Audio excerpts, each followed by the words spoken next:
তো একে একে আনসার সাহাবীরা শহীদ হতে লাগলেন। আর দুইজন মুহাজির সাহাবীর মধ্যে একজন সাদ বিন আবি ওয়াক্কাস, একজন হচ্ছেন তালহা বিন উবাইদুল্লাহ রাদিয়াল্লাহু আনহু। সাদ রাদিয়াল্লাহু আনহু তীর ছুটছেন। আল্লাহর নবী সাল্লাল্লাহু আলাইহি ওয়াসাল্লাম তাকে লক্ষ্য করে বলছেন, হে সাদ, আমার পিতামাতা তোমার প্রতি কুরবান হয়ে যাক, তুমি তীর ছুড়ো। সুবহানাল্লাহ। সাহাবীরা সবাই বলতেন, ইয়া রাসূলুল্লাহ, আপনার জন্য আমার পিতামাতা কুরবান হোক।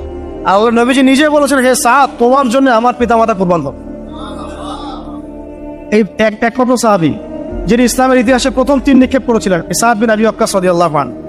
আর তালহা রাদিয়াল্লাহু আনহু তরোয়াল চালাচ্ছিলেন। বলা হচ্ছে, ইতিহাসের পাতায় এসেছে, সিরাতের পাতায় এসেছে যে তার গায়ে, মানে তালহা রাদিয়াল্লাহু আনহুর গায়ে তখন প্রায় 40 থেকে 50টা আঘাতের চিহ্ন লেগেছে, বর্ষার তীরের তরোয়াল। এই অবস্থায় তিনি নবী সাল্লাল্লাহু আলাইহি ওয়াসাল্লামকে কাঁধে উঠিয়ে উহুদ পাহাড়ের একটা পার্শ্বদেশ দিয়ে উপরে উঠিয়ে সেফ একটা জায়গায় নিয়ে রেখে দিয়েছে। নবীজি বলেছেন, তোমরা যদি কোনো জীবন্ত শহীদকে দেখতে চাও তাহলে তালহাকে দেখো। এগুলো হচ্ছে সত্যিকারের মহাকাব্য। এগুলো কি সত্যিকারের চিরস্থায়ী মহাকাব্য। আপনারা যদি এই একজন সাহাবী সাদ বিন মুয়াজ, তার নাম শোনেন, একবার খন্দকের যুদ্ধে তিনি মহাকাব্য রচনা করেছেন। খন্দকের যুদ্ধে একটা ক্রুশিয়াল অবস্থা ছিল। সেই সময় তিনি সামনে আগ বাড়িয়ে যুদ্ধ করতে গিয়ে তার হাতের মধ্যে তীর লাগে। এই তীরটা ছিঁড়তে গিয়ে তার হাতের ভ্যানটা ছিঁড়ে যায়, রক্তটা ছিঁড়ে যায় বের করতে গিয়ে। তো এই অবস্থায় আস্তে আস্তে তার শাহাদাত হয়েছে। কিন্তু শাহাদাতের আগে তিনি আল্লাহর কাছে দোয়া করেছিলেন, আল্লাহ, যদি কুরাইশদের সাথে আরো কোনো যুদ্ধ বাকি থাকে আমাকে তাহলে জীবিত রেখো।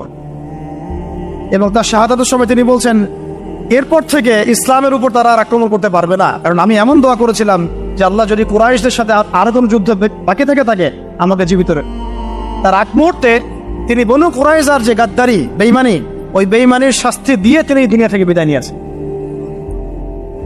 সাদ বিন মুয়াজ, যার জানাজায় নবীজি বলেছেন, যার জানাজার সালাতে 70,000 ফেরেশতা শরীক হয়েছে। এগুলো মহাকাব্য। আপনারা যদি আরো সামনে যান, আপনারা মুতার যুদ্ধের ঘটনা পাবেন। এই কয়েকটা বলে শেষ করছি।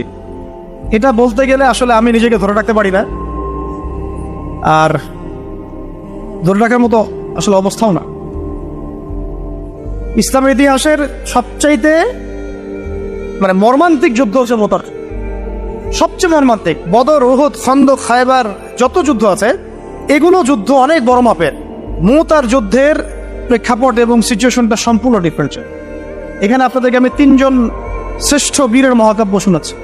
কয়জন? 3জন শ্রেষ্ঠ বীর পুরুষের মহাকাব্য। নবী সাল্লাল্লাহু আলাইহি ওয়াসাল্লাম একজন সাহাবীকে পাঠালেন, তার নাম হচ্ছে হারিস বিন উবাইদা। কি নাম বলেন? হারিস বিন উবাইদা, তুমি এই চিঠিটা নিয়ে যাও। এটা তো মদিনা রাষ্ট্র কায়েম হওয়ার পরের কথা, একদম নবম হিজরতের 8ম বছরের দিকের কথা আর কি। তখন ততদিন হুদাইবিয়ার সন্ধিও হয়ে গেছে এবং কাজা ওমরা আদায় হয়ে গেছে এবং খায়বার যুদ্ধ জয় হয়ে গেছে। খায়বারের পরের কথা এটা। যে হারিস বিন উবাইদা, তুমি এই চিঠিটা নিয়ে যাও, ওই রোমকদের কাছে যাবা। তখন তো সুপার পাওয়ার 2টা, রোমানরা এবং পার্সিয়ানরা। তো এখনকার ওই যে এই কন্টিনেন্টের ন্যাটো আর ওই কন্টিনেন্টের চায়না রাশিয়ার মতো জেনে পারতেছে। তো সেই গেল ওখানে। সুরাহবিল আল গাসসানি একজন শাসক ছিলেন ওইখানকার সিরিয়ার। তো সে ওই চিঠিটা দেখে বলতেছে যে, আচ্ছা ঠিক আছে, বসো, দেখি কি করা যায়। চিঠিতে লিখা আছে, ইসলাম কবুল করেন, আল্লাহ পাক শান্তি বর্ষণ করবেন, তাসলিম। ওই যে নবী সাল্লাল্লাহু আলাইহি ওয়াসাল্লাম চিঠি আছে না একটা রাষ্ট্রপ্রধানদের কাছে, সে চিঠি ওই উদ্ধত আচরণ। আমি এখানকার আমির, আমাকে ওই মক্কার মেষপালকরা চিঠি পাঠায়।